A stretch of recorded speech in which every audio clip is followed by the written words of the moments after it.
সালমান শাহরুখেরা এইসব cameo role করেছেন, জানতেন? সবাইকে গল্প কথা ইউটিউব চ্যানেলে স্বাগতম। আমাদের চ্যানেলে সাবস্ক্রাইব করেছেন কি?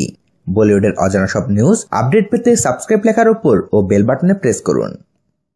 বলিউডের বহু ফিল্মকে একা কাঁধে টেনে নিয়ে যেতে পারেন ওরা। বক্স অফিসে 300 কোটির ব্যবসা করাটা তাদের কাছে যেন জলভাত। তা সত্ত্বেও বহু ফিল্মে ক্যামিও রোলে দেখা গিয়েছে সালমান শাহরুখদের, যা মনেও রাখেননি দর্শক। জেনে নিন সেই সমস্ত ফিল্মের কথা। এ দিল হ্যায় মুশকিলে আলিয়া ভাট কাজ করেছিলেন, জানতেন? না, এটা কোনো মজা নয়।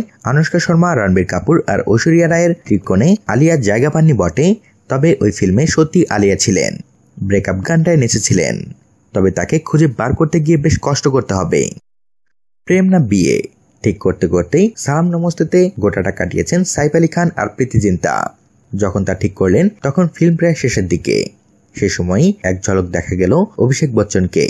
প্রীতির সন্তানের জন্মের সময় চিকিৎসকের বেশে আনন্দে আত্মহারা। তবে অভিষেকের ওই ক্যামিও রোল মনে রাখেননি দর্শক।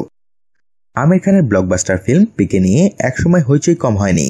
এলিয়েন হয়ে দর্শকদের বেশ মাতিয়েছিলেন আমির। পিকেতে আরও এক এলিয়েন ছিলেন, তিনি রণবীর কাপুর। তবে ওই ক্যামিওতে দর্শকদের স্মৃতিতেও শেষমেশ এলিয়েন থেকে গিয়েছেন রণবীর। প্রিয়াঙ্কা চোপড়ার মন জয় করতে অন স্ক্রিনে সমকামের ভূমিকা দেখা গিয়েছিল অভিষেক বচ্চন এবং জন আব্রাহামকে। তবে ওই ভিড়ে ববি দেওলও এসে পড়েছিলেন, কেউ তাকে মনেও রাখেননি। অনেকের মতে ববির স্ক্রিন প্রেজেন্টটা আসলে ফিল্মের সময় নষ্ট করেছিল মাত্র। ব্লু নামে একটা ফিল্মে কাজ করেছিলেন ক্যাটরিনা কাইফ, তবে সেই ফিল্মের সম্পর্কে বেশি কিছু মনে পড়ে না। কেন? ফিল্মটি বক্স অফিসে মুখ থুবড়ে পড়েছিল। সেই সঙ্গে ক্যাটের ছবি দর্শকদের মন থেকে মুছে যেতে বেশি সময় লাগেনি। শাওয়ারিয়া ফ্লপ করলেও ফিল্মের চোখে পড়েছিলেন রাজ বা সাকিনার বেশে রণবীর কাপুর আর সোনম কাপুর। তবে ইমানকে কেউ মনে রেখেছে কি? একেবারেই না। বলিউডের সুপারস্টার সালমান খান থাকলেও ওই ক্যামিও রোলে দাগ কাটতে পারেননি। সালমান খানের পর এবার পালা শাহরুখ খানের।